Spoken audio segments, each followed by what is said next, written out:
소개하는데 한 10분이 할애가 돼가지고 10분 정도 더 오버가 될 것 같습니다. 오늘 말씀드릴 내용은 맛으로 미식가 논술입니다. 논술을 하는데 미식가라는 그 브랜드가 맛 안에 내재되어 있지만 그 미식가의 행위, 미식가의 즐김을 통해서 글로 옮겨서 그것을 논술로 하는데 이게 대상이 중학생입니다. 중학생이 미식가 논술을 할 수 있을까? 미식가는 유럽에서는 30대 중반 정도 돼서 맛을 얘기하면은 요거도 먹습니다.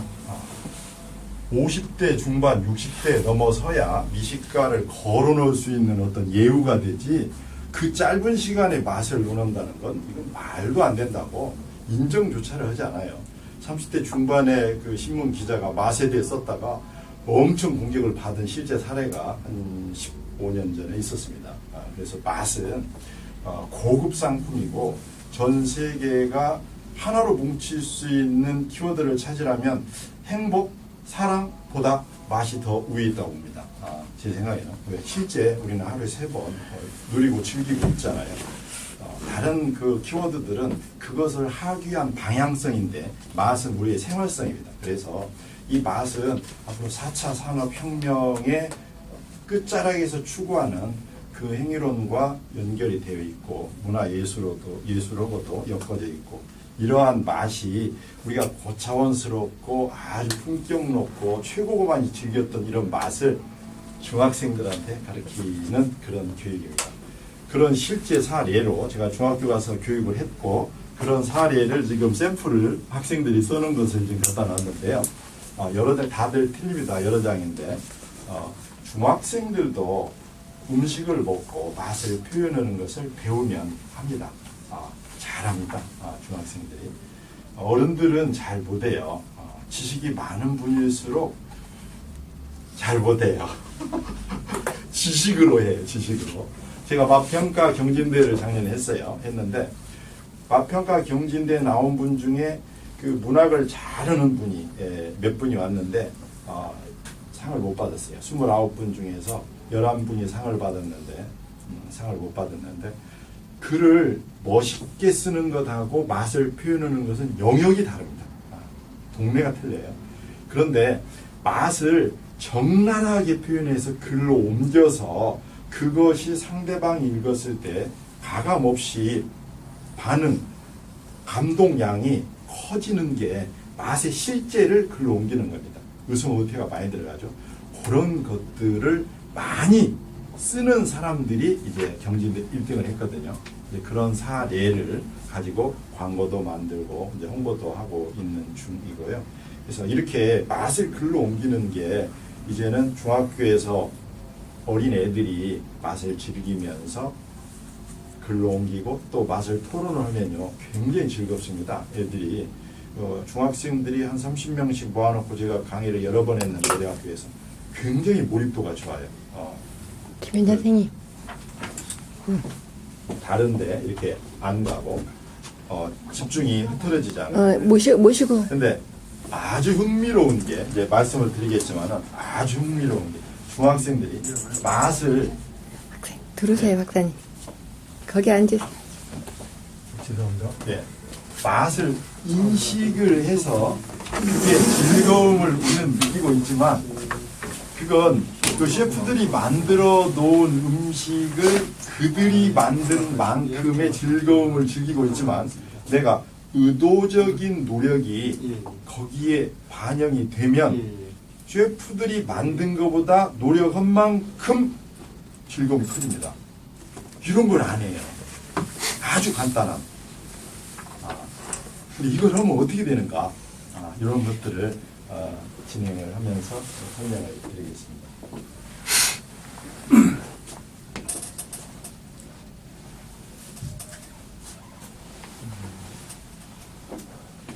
맛은 이렇게 환경, 경험, 습관, 교육, 지식, 사람들이 나는 맛이 이래. 배고프면 맛있는 거야. 막 이런 사람들도 있고, 어떠한 습관을 가졌는가, 어떤 지식을 가졌는가에 따라서 맛은 천차만별, 아주 걷잡을 수 없는 기준을 가지고 있습니다. 맛은 말이야 이게 다야 이렇게 말하는 사람들이 많이 있거든요.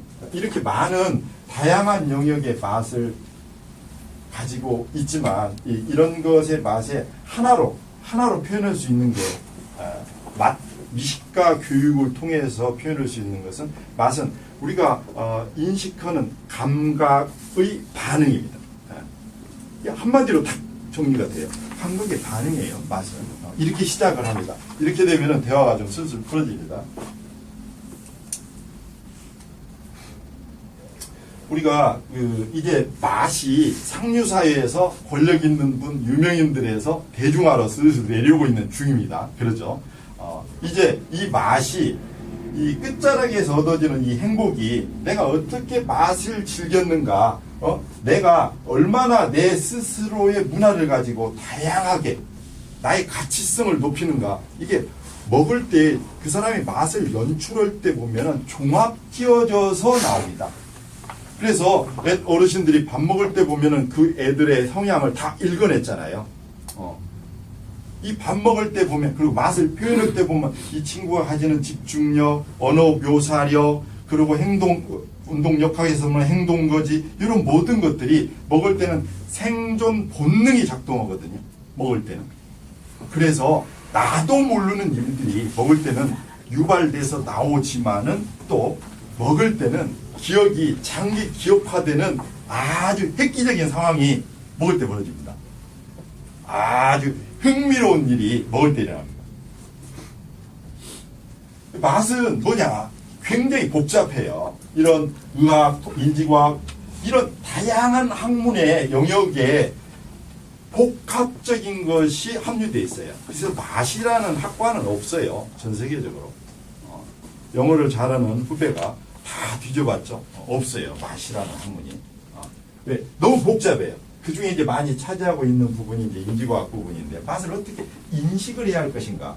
운동역학의 이런 부분은 복합적인 건데, 저런 게 맛과 어떤 역할이 연결이 되어질까. 그런 복잡성이 많이 있어요. 근데 이 많은 것들이 부술이 꿰어질 때 맛에 대한 실체가 이게 드러나기 시작합니다.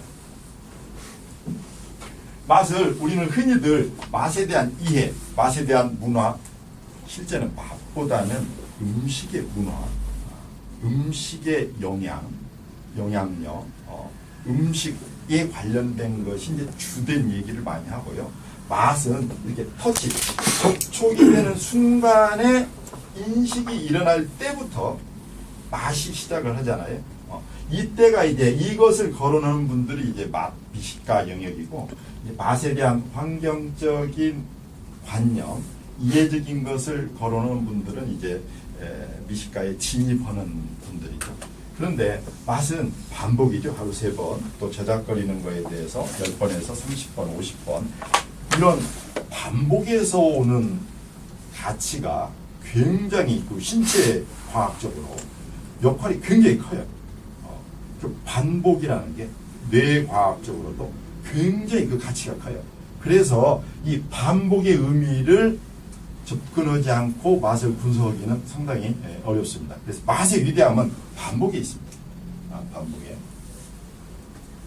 우리가 이 맛을 인식한다는 거, 예를 들어서 아구찜을 인식을 한다는 게, 아구찜이 맛있다라고 하기 위해서는 맛있다는 상황을 알았을 때 맛있다고 뇌에서 정보가 들어온 것을 분석을 하는데, 외부에서 맛이 그 아구찜의 맛이 타고 들어와서 저장이 되는 것을 인지과학적으로 의지라고 표현을 하고, 이게 했고 학자마다 틀려요.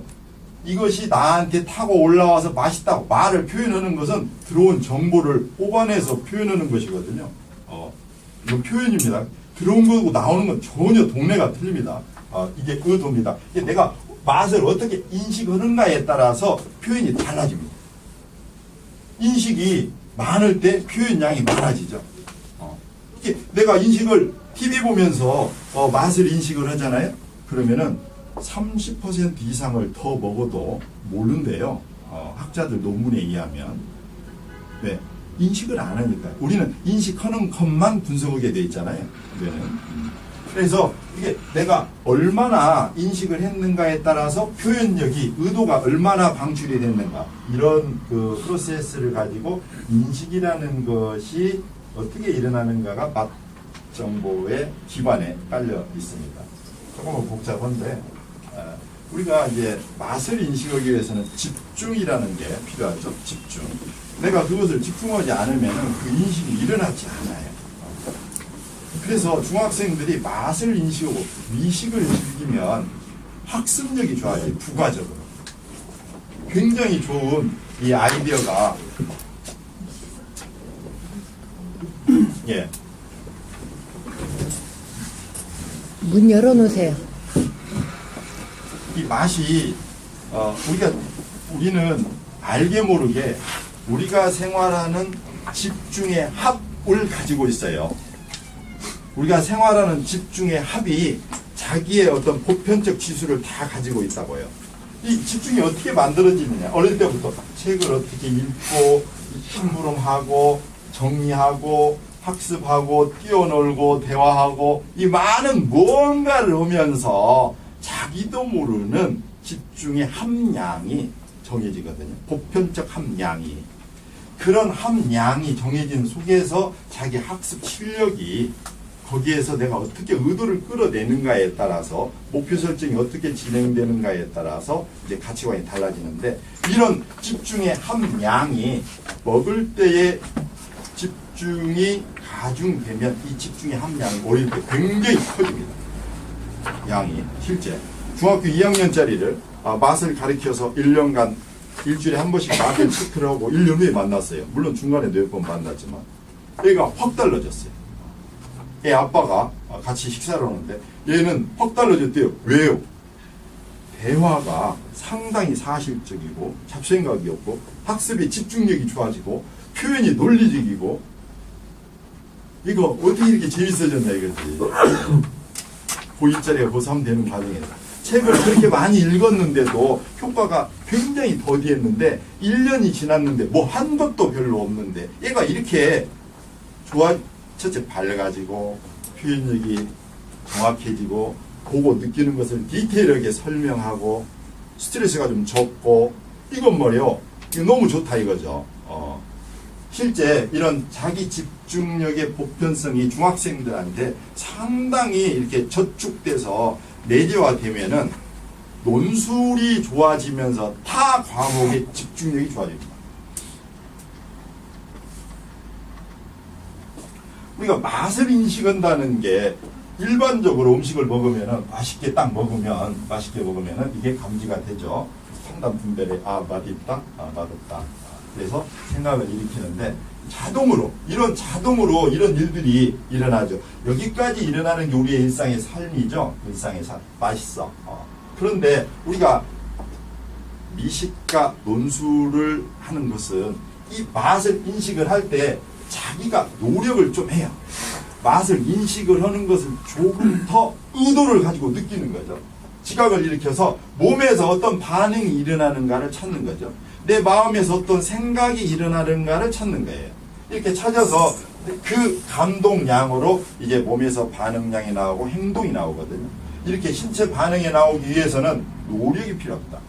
노력이. 좀 틀리죠? 이건 자동으로 주어지는 대로 먹는데 이것은 내 노력에 의해서 이 맛이 움직임을 가져요. 그 전에 이게 맛있다, 맛없다는 게 이제 이런 노력이 들어가면은 이제 조금 달라요. 맛있다, 맛없다 하는 게. 그 전에 관념화된 맛을 주도하는 사람이 누군가요? 매체입니다. 매체에서 유명한 사람들이 나와서 막 하면은 그 맛이 최고예요. 최고. 우리는 알게 모르게 매체에 이렇게 종속돼 있잖아요. 유명인에 종속돼 있다고요. 권력에. 이건 뭐 제 얘기가 아니고 사회학자들이 하는 얘기죠. 그래서 종속성을 벗어나려면 아주 많은 시간에 학습을 해야 하고 철학을 해야 하고 자기 주관을 가져야 하고 복잡해요. 그런데 맛을 하게 되면 이렇게 자기 주관에 대해서 자기의 색깔을 가질 수 있고 원하는 그것을 의도적으로 더 집중을 가중시켜서 표현을 이뤄낼 수가 있는 거죠. 이런 게 자연적인 현상이 내 안에 저축되는 것으로 이러한 감각의 경험이 저축되는 것은 지금 자유학기제에서 추구하는 경험을 확장시키는 거고 똑같습니다. 자유학기제에서 추구하는 게 경험량이거든요. 무조건 뛰어놀아라가 아니잖아요. 무조건 시험을 보게 하는 게 아니고 제대로 경험을 하라. 제대로 스포츠를 하고 제대로 음악을 들어라. 심리학자 중에는 심리학자의 논문 중에 아주 유명한 논문이 중에는 이런 게 있습니다. 우리가 보고 느끼는 것이 그 많은 시간을 즐기고 누리는데 우리 뇌는 단시간에 제대로 보고 느끼는 것을 최고로 치지 수많은 시간에 스쳐 지나가는 것은 아무 의미도 없다. 놀라울 이론입니다. 이게 놀라울 이론이. 아무 의미도 뇌는 의미가 없어요. 단지 인식하는 것만 내 것이 되지. 이것이 내 것이 됐을 때 내 감동이 나오고 표현이 나오고 뇌에서 반응이 일어날 때 내 아까 맛이 아구찜의 반응이 나한테 얼마만큼 일어나는가. 그게 70%의 경험이 들어와서 30%의 관념이 들어와서 그게 표현이 되는가. 그게 50%의 경험이 들어오고 50%의 관념이 들어와서 표현이 되는가에 따라서 내가 받아들이는 양이 다른 거예요. 어릴 때 그것을 정확히 받아들이면은 정확히 글로 쓸 수 있다는 얘기죠. 그런 것들을 가리키는 게 맛 논술입니다. 그래서 맛은 이렇게 이해, 역할, 방법, 맛있게 먹는 방법, 이게 중요하죠. 이런 것들을 가리키는 데는 아직 없어요. 스위스의 어떤 유명한 학교 같은 데서 아주 비싸게 돈을 내야 배우고 입학이 안 돼요. 100대 1, 150대 1이고 스위스 무슨 호텔 학교 같은 데는 이 맛 체크하는 전문가 양성하는데 미국 같은 데에서 이 맛 평가사들이 일반인 동급의 2배에서 3배를 받는다고 그러잖아요. 맛 평가하는 것은 굉장히 고급 직업입니다.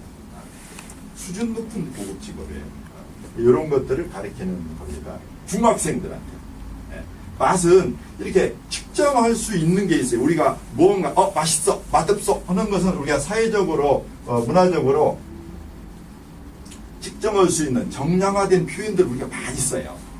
사전에 있는 말들을. 그런데 비정량화되어 있는 것들, 감각의 반응, 현상, 이걸 어떻게 표현하지? 이런 것들. 이걸 중학생들이 잘해요. 의성어 의태어 사전에 없는 말을 많이 쓸수록 점수를 많이 준다. 이렇게 말을 하거든요. 그 맛이 말이에요. 팡팡하고 보면 써 있어요. 막 이게 막 떠올라고 막 느껴지고 이런 말을 써놔요. 막 이상 야릇한 말들. 어린이들이 이런 자유스러운 감각 표현을 발현한다는 것은 아주 흥미로운 일입니다. 그래서 이건 이제 그 정량화된 우리의 사고체를 비정량화된 것까지도 끌고 나와서 표현하게 만드는 게 맛 본술입니다. 우리는 표현이라는 것에 대해서 아주 많이 배우고 있죠. 하고 있어요. 근데 이렇게 지식 표현, 사물, 감정, 경험, 우리 맛을 표현하는 것은 이 큰 틀에서는 경험인데 이 경험량이 얼마나 됐는가에 따라서 이렇게 표현이 달라지는데 많은 사람들이 지식의 표현으로서 관념화된 영역에서 표현량이 많아지고 있는데 요게 사실화돼 가지고 이 감정, 사물 이런 게 경험 속에 들어가서 표현을 가리키는 게 미식가 논술입니다. 그래서 우리가 이제 맛을 표현하는 것을 한번 연습을 한번 간단히 이론적으로 한번 해보겠습니다. 잠깐만 눈 한번 감아주실래요? 잠깐만 눈 한번 감아주세요. 지금 미역에다가 초고추장을 묻혀가지고 하얀 접시에다가 맛있게 꾸며놨습니다. 그 미역을 이제 먹기 직전에 여러분이 미역을 먹게 되는데 눈을 뜨시고 이것을 같이 한번 읽겠습니다. 미역에부터 글을 음미하면서 한번 읽어봐 주세요. 시작. 미역에 초고추장을 듬뿍 찍어서 입에 가져가는데 새콤한 냄새가 침을 솟구치게 하면서 입맛을 확 잡아당긴다. 씹는 미역줄기에 미끈거림이 혀 밑에서부터 잇몸과 양쪽의 고래까지 벗어나가는데 둥둥 넣은 콩으로 갑자기 앞쪽에 어깨 쭉지가 오므라든다. 맛이 조금은 표현 괜찮아요. 네. 우리 선생님 어때 느낌? 이만큼 양의 글씨로 나레이션으로 써낼 수 있다는 것 자체가 굉장하고요. 너무 무식하다, 너무 새콤하겠네만 하던 거를 이렇게 정말 아까 어디 5번에 나오던데 모든 거 다 어깨 쭉지가 오므라든다까지. 그렇죠. 흥미롭죠. 네, 굉장히. 우리 저 중국 교수님은 어떠세요?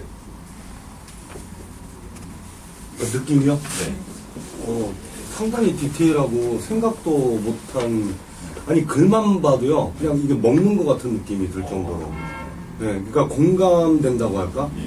확 이렇게 그런 느낌이 들었어요. 중학생들한테요 12시간 정도 교육을 시켰어요. 실제는 한 10시간 정도 됐을 거예요. 12시간을 교육을 시켜서 김밥 한쪽씩을 나눠주고 느낌발을 써라 했더니 이렇게 쓴 거예요. 김밥 한쪽 이거 이렇게 쓴 거단 말이에요. 한쪽. 이게 제대로 배우면 맛을 글로 옮깁니다. 중학생이 맛을 논술로 할 수 있다는 게 이 논술의 학교에서 가르치는 기승전결 문법의 어떤 전체 추리성, 논리성, 그 정합성, 그 합리성 이런 것들은 그들 영역이고 이거 원리론이거든요. 뭔가 사물을 디테일하게 보고 느낀 것을 그냥 문법 없이 막 써 제끼는 거. 내용 보면요 허접하지 않아요. 절대 허접하지 않아요. 내가 글씨체는 상관없고 문법 상관없어. 너희들 마음대로 써봐. 이렇게 했거든요. 근데 이게 시작이란 말이죠. 시작. 이런 걸 이제 우리가 논술을 통해서 학교에서 이제 가르칠 계획입니다. 맛있게 먹으면은 흥미로운 일이 일어납니다. 맛있게 먹으면은. 그냥 맛있게 먹는 것으로 끝나는 게 아니고 맛을 즐기면은 호르몬 분비가 굉장히 과다해집니다. 먹을 때 한 70여 가지 이상의 호르몬이 나오는데 호르몬 한 3천 가지 이상이 되죠. 그런데 상당히 좋은 호르몬들이 막 쏟아져 나오는데 먹을 때예요. 본능이 작동할 때 거기다 플러스 작용을 일으킬 때 호르몬이 제일 많이 나와요. 본능이 작동할 때가 먹을 때예요. 식욕과 성욕이잖아요. 그래서 맛이거든요.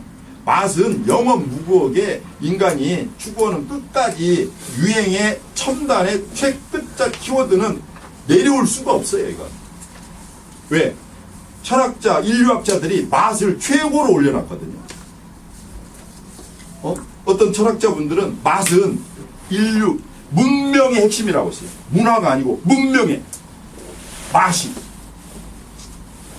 인류학자도 맛을 예찬을 많이 하죠. 그냥 누가 좋아서 그 정도가 아니에요. 맛은. 이런 대단한 것을 대중화시켜서 중학생들이 하는 거죠. 오늘 아주 멋진 글이 나왔습니다. 이 내용을 이제 녹음을 해서 한번 들어보겠습니다.